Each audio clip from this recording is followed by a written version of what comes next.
കുട്ടനാട്ടിൻ്റെ സഞ്ചാരമാർഗങ്ങളിൽ അതിപ്രധാനമാണ് വള്ളങ്ങളുടെ സ്ഥാനം. ആദ്യമൊക്കെ മരം കൊണ്ടുണ്ടാക്കിയിരുന്ന വള്ളങ്ങൾ ഇപ്പോൾ ഫൈബർ ബോട്ടുകൾക്ക് വഴിമാറി. എങ്ങനെയാണ് ഒരു ഫൈബർ ബോട്ട് ഉണ്ടാക്കുന്നത്?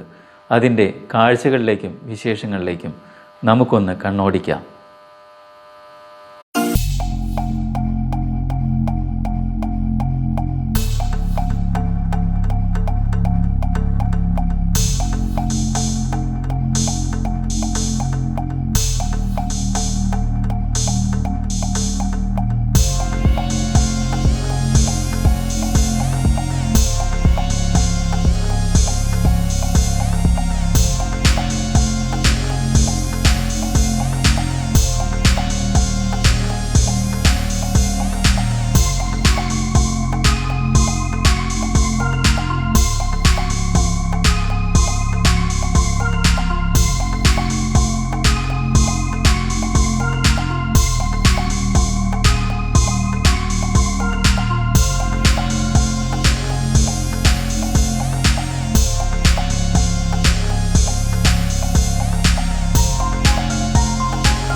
വെള്ളം ഉണ്ടാക്കുന്നത് അതിൻ്റെ വിവിധ ഘട്ടങ്ങളെ കുറിച്ച് പറയാം.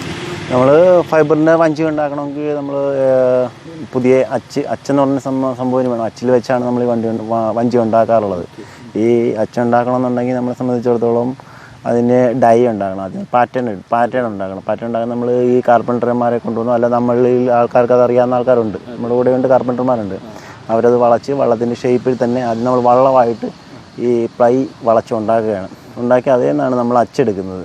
ആ സാധനത്തിന് അച്ചെടുത്തതിന് ശേഷം ആ അച്ച് ഫിനിഷ് ചെയ്താണ് നമ്മൾ ഫൈബർ വള്ളത്തിനുള്ള അച്ച് റെഡിയാക്കുന്നത്. അച്ച് റെഡിയാക്കുക പറഞ്ഞു കഴിഞ്ഞാൽ അത് എടുത്ത ഉടനെ നമുക്കത് ചെയ്യാൻ പറ്റില്ല. ആ വള്ളം ആ അച്ചെടുത്തതിന് ശേഷം അത് പോളിഷ് ചെയ്ത് അതിൽ നമ്മൾ ഈ റിലീസ് ആവാൻ വേണ്ടിയിട്ട് നമുക്ക് നമ്മൾ അച്ചെന്ന് വള്ളം അടത്തിയെടുക്കണമല്ലോ. അടത്തിയെടുക്കണമെങ്കിൽ നമുക്ക് ശരിക്കും ഈ അതിന് പോളിഷ് ഉണ്ട്. വരച്ചതിൻ്റെ ഇടയ്ക്ക് തേക്കുന്നൊരു PVA എന്ന് പറയുന്നൊരു material, wax polish, rubbing compound, ഈ സാധനങ്ങളൊക്കെ നമ്മൾ ഉപയോഗിക്കുന്നുണ്ട്. അപ്പോൾ ഈ സാധനങ്ങളെല്ലാം നമ്മൾ ചേർത്ത് അതിനെ തേച്ച് അതിനെ പോളിഷ് ചെയ്തതിന് ശേഷമാണ് നമ്മൾ ഈ വള്ളം അടിക്കാൻ തുടങ്ങുന്നത്. വള്ളം അടിക്കാൻ തുടങ്ങുന്നത് ആദ്യം തന്നെ നമുക്ക് ഏത് വളരെ കസ്റ്റമറുടെ ഇഷ്ടപ്രകാരം ഏതാണ് വള്ളത്തിന് കളർ, അതിന് കളർ ചിലർക്ക് ഓരോരുത്തർക്ക് ഓരോ ഇഷ്ടങ്ങളാണ്. ഒരു പ്രശ്നം എന്ന് വെച്ച് കഴിഞ്ഞാൽ കസ്റ്റമർക്ക് പല ആവശ്യങ്ങളാണ്. കാര്യം മീൻപിടുത്തക്കാരാകുമ്പോഴത്തേക്ക് അവർക്ക് സാധാരണ ബ്ലാക്ക് കളർ മതിയാവും. വരുന്നവർക്ക് ബ്ലാക്ക് കളർ ആകുമ്പോഴത്തേക്കും ബ്ലാക്ക് കളറിനൊരു പ്രത്യേക ഇതെന്ന് വെച്ചാൽ ബ്ലാക്ക് കളർ ഫെയ്ഡ് ആവില്ല.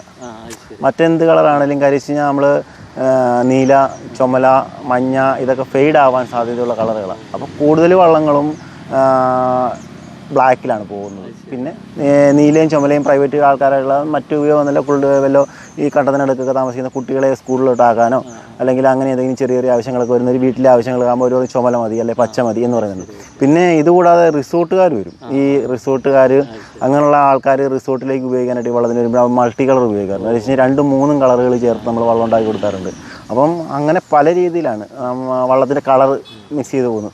പിന്നെ നമ്മൾ ആ കളറിന് പുറത്ത് നമ്മൾ ചെയ്യുന്നത് എന്താണെന്ന് വെച്ച് കഴിഞ്ഞാൽ ഫൈബർ ഗ്ലാസ് എന്ന് പറയുന്നത് ശരിക്കും ഫൈബർ ഗ്ലാസ് എന്ന് പറയുന്ന ഒരു മെറ്റീരിയലാണ് പിന്നെ നമ്മൾ യൂസ് ചെയ്യുന്നത്. ഫൈബർ കോട്ടിംഗ് ആണ്.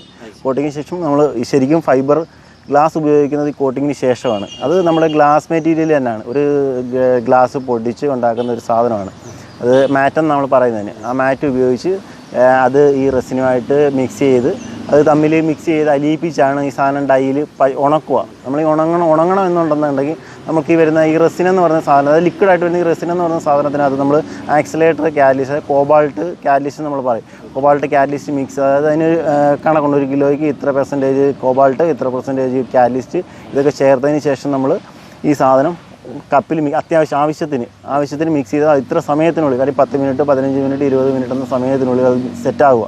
ആ സമയത്തിനുള്ളിൽ ഇത് അടിച്ച് തീർക്കാൻ പറ്റിയിട്ടില്ലെങ്കിൽ ഈ സാധനം സെറ്റായി പോവുകയും ചെയ്യും. മനസ്സിലായി? അങ്ങനെ ഒരു പ്രശ്നങ്ങൾ വരുന്നുണ്ട്. അപ്പോൾ അത് ചെയ്തതിന് ശേഷം ഇതിന് മണിക്കാലെന്ന് പറഞ്ഞാൽ വള്ളത്തിന് ബലം കിട്ടാൻ വേണ്ടി മണിക്കാലായിട്ട് ഉപയോഗിക്കുന്നുണ്ട്. അത് നമ്മൾ ഫൈബറിൽ തന്നെയാണ്. നേരത്തെ ആദ്യകാലങ്ങളിലൊക്കെ നമ്മൾ ഇരുമ്പേലായി ഈ മണിക്കാൽ ഉപയോഗിച്ചുകൊണ്ടിരുന്നത്. പക്ഷേ അത് പിന്നീട് അത് ഒരു ഫെയിൽഡ് ആകുന്നൊരവസ്ഥ ഉണ്ട്. കാരണം വെച്ച് കഴിഞ്ഞാൽ ഇരുമ്പേലിടുമ്പോഴത്തേക്കും എന്തെങ്കിലും കാരണവശാൽ വള്ളത്തിൻ്റെ മുകൾവശം എന്തെങ്കിലും പൊട്ടും, ആൾക്കാർ ചവിട്ടി എന്തെങ്കിലും പൊളിയോ ചെയ്ത് കഴിഞ്ഞാൽ ഈ ഇരുമ്പിലേക്ക് വെള്ളം കയറിയിട്ട് കുറേ നാൾ കഴിയുമ്പോൾ ഈ ഇരുമ്പ് തുരുമ്പെടുത്ത് പോകാൻ സാധ്യത. അപ്പോൾ അത് കഴിഞ്ഞപ്പോഴേ നമ്മൾ കണ്ടുപിടിച്ച് ഫൈബറിൻ്റെ തന്നെ പട്ട ഉണ്ടാകുന്നൊരവസ്ഥ. ആ പട്ട എന്ന് പറഞ്ഞാൽ നമ്മൾ ഇതിൻ്റെ ഉള്ളിലിട്ട് കഴിഞ്ഞാൽ ഇരുമ്പിനേക്കാളിൽ ബലമാണ്.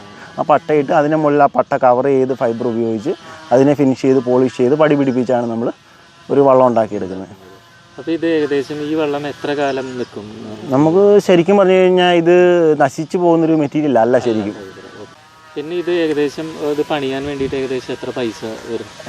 നമുക്കിപ്പം പൈസ എന്ന് പറഞ്ഞാൽ നമ്മളുടെ ഓരോ വള്ളത്തിൻ്റെ വലിപ്പം അനുസരിച്ചാണ് നമ്മളുടെ പൈസ ചിലവുകൾ വരുന്നത്. നമുക്കിപ്പം പാറ്റേൺ എടുത്ത് ഒരു സാധാരണഗതിയിലൊരു ഒരാൾ കയറുന്നൊരു വള്ളമാണെങ്കിൽ ഏകദേശം നമുക്കൊരു 40,000-40,000 രൂപയുടെ ചിലവ് ലേബർ ഉൾപ്പെടെ ചിലവ് വരുന്നുള്ളൂ. പിന്നെ 2 പേര് കയറുന്ന വള്ളം, 4 പേര് കയറുന്ന വള്ളം, 7 പേര് കയറുന്ന വള്ളം, 10 പേര് കയറുന്നത്, അങ്ങനെയാണ് ഓരോ സൈസുകൾ പോകുന്നത്. അപ്പോൾ ആ സൈസുകളുടെ അനുസരിച്ച് മെറ്റീരിയലുകൾ കൂടുതലും ആളുകളുടെ ലേബർ കൂടുന്നു. അപ്പോൾ അതനുസരിച്ച് വ്യത്യാസങ്ങൾ വരും. എല്ലാ തരത്തിലുള്ള വള്ളങ്ങളും നമുക്കിപ്പോൾ അത്യാവശ്യം ഈ കുട്ടനാട്ടിൽ നമ്മൾ വലിയ വഞ്ചികളൊന്നും ഉപയോഗിക്കുന്നില്ലെങ്കിലും അത്യാവശ്യം സാധാരണക്കാർക്ക് പോകാൻ പറ്റുന്ന രീതിയിലുള്ള വഞ്ചികളിലൂടെ ഉപയോഗിക്കുന്നുണ്ട്.